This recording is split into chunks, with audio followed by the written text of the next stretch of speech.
સ્થાનિક સ્વરાજની ચૂંટણીની તારીખો જાહેર થઈ ગઈ છે ત્યારે હાલ ત્રિપક્ષીય જંગ છે તે ગુજરાતમાં જામવા જઈ રહ્યો છે. આમ આદમી પાર્ટી, કોંગ્રેસ અને ભાજપ. ત્યારે આમ આદમી પાર્ટીના જે વોર્ડ નંબર 11 અને 12 ના જે સભ્યો છે તે હાલ ફોર્મ ભરવા માટે જઈ રહ્યા છે. ત્યારે આપણી સાથે પિયુષભાઈ છે, તેમની સાથે વાત કરીશું. પિયુષભાઈ, શું કહેશો? આજે ઉમેદવારી ફોર્મ છે તે નોંધાવવા જઈ રહ્યા છો, શું કહેશો? ઉમેદવારી ફોર્મ આજે અમે ચારેય ઉમેદવારો નોંધાવવા જઈ રહ્યા છે. ત્યારે અમને અમારી વોર્ડ નંબર 11 ની જનતા ઉપર પૂરો વિશ્વાસ છે. અમે જંગી લીડથી અમે જીતીને આવશું અને લોકોના આશીર્વાદ અમારી સાથે છે. પિયુષભાઈ, વોર્ડ નંબર 11 માં અમે ગ્રાઉન્ડ રિપોર્ટ કર્યો. ત્યાં પ્રાથમિક સુવિધા જે હોય છે, રોડ, રસ્તા, પાણી, આનાથી લોકો છે તે ત્રાહિમામ પોકારી ગયા છે અને મહિલાઓ છે તે રસ્તા ઉપર ઉતરી છે. તેના કામ થશે આગામી સમયમાં? આગામી સમયની અંદર અમારી રણનીતિ છે કે અમે સત્તામાં નથી, છતાં પણ અમે કામ કરીએ છીએ. તો સત્તામાં આવશું ત્યારે પણ અમે કામ કરીશું, અવિરત કામ કરતા રહેશું. આમ જોઈએ તો તમે વાત કરી કે ગ્રાઉન્ડ રિપોર્ટ કર્યો ત્યારે મહિલાઓ દ્વારા રોડ ઉપર રસ્તા આંદોલન કરવામાં આવ્યું હતું. એ જોઈએ તો સત્તાધારી પક્ષ છે, એ પક્ષ દ્વારા 5 વર્ષની અંદર તો આમ તો જોઈએ તો 30 વર્ષની અંદર કામ કરવામાં આવ્યું નથી કાંઈ.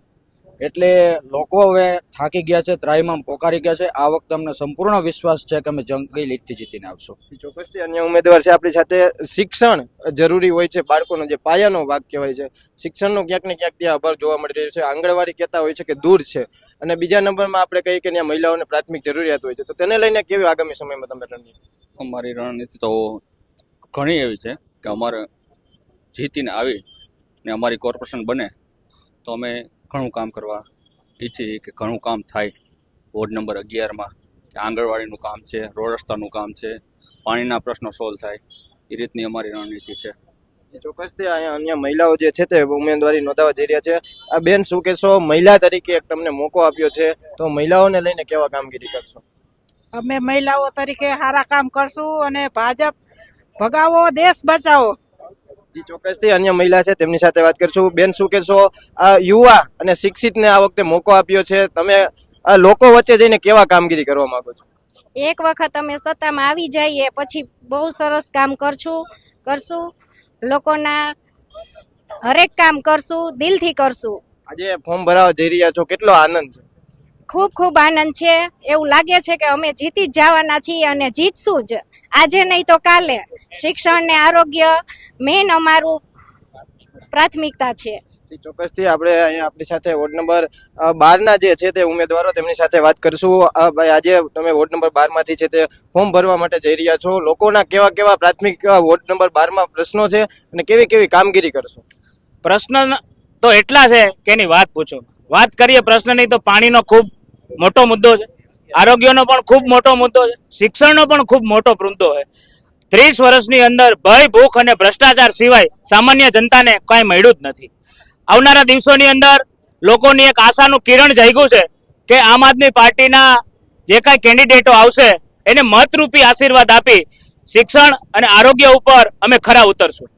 ચોક્કસથી. અને કોંગ્રેસ દ્વારા આક્ષેપ કરવામાં આવી રહ્યા છે કે આમ આદમી પાર્ટી એક ભાજપની બી ટીમ છે. તમને શું લાગે છે? કોંગ્રેસ પાયા વિહોણી વાત કરે છે. વિસાવદરની અંદર આ બધા મીડિયા મિત્રોના માધ્યમથી આપણે જોયું હતું કે કોંગ્રેસ અને ભાજપ બે મિલીજુલી છે. હોટલ સાયોના કોંગ્રેસને યાદ રાખવી જોઈએ કે સાયોના હોટલની અંદર એ લોકોએ પૈસાનો વહીવટ કોની સાથે કર્યો હતો. ચોક્કસથી વોર્ડ નંબર 12 ના અન્ય ઉમેદવાર છે. શું કહેશો? આ વખતે યુવા અને શિક્ષિત ઉમેદવારોને મોકો આપ્યો છે અને લોકોની વચ્ચે કેવા પ્રશ્નો લઈને જશો? પહેલી વસ્તુ એ છે કે લોકોની વચ્ચે જો પ્રશ્નની વાત કરો તો લોકો અત્યારે ટેક્સ ભરે છે, તેમ છતાં ટેક્સના પ્રમાણમાં એને વળતર મળતું નથી. જો કોઈ એમ કહેતું હોય કે પેરિસ જેવા રોડ છે, અમે પેરિસ જેવા રોડ આપશું કે અમેરિકા જેવી સુવિધા આપશું, અમે એવું નથી કહેતા. આમ આદમી પાર્ટી ફક્ત એટલું કહે છે કે અમે તમને તમારો હક આપશું.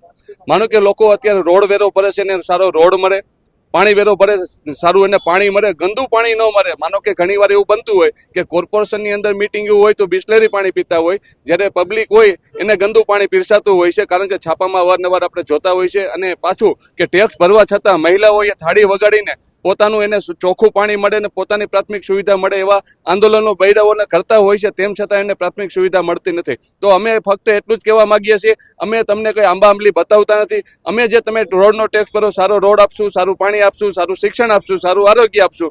અને તમારા જે પ્રાથમિક પ્રશ્નો છે, તમારે માનો કે જે ટેક્સ ભરો છો, વેરો ભરો છો, એના પ્રમાણમાં તમને જે પ્રાથમિક સુવિધા મળવી જોઈએ એના મળતા એને પૂરેપૂરી એને આપવાના પૂરતા પ્રયત્નો કરીશું. અને એના માટે જનતાના અવાજ માટે કોઈ પણ સ્ટેજ સુધી અમે જવા માટે તૈયાર છીએ. ફક્ત અમે એટલું કહીશું લોકોને એમનો હક આપશું.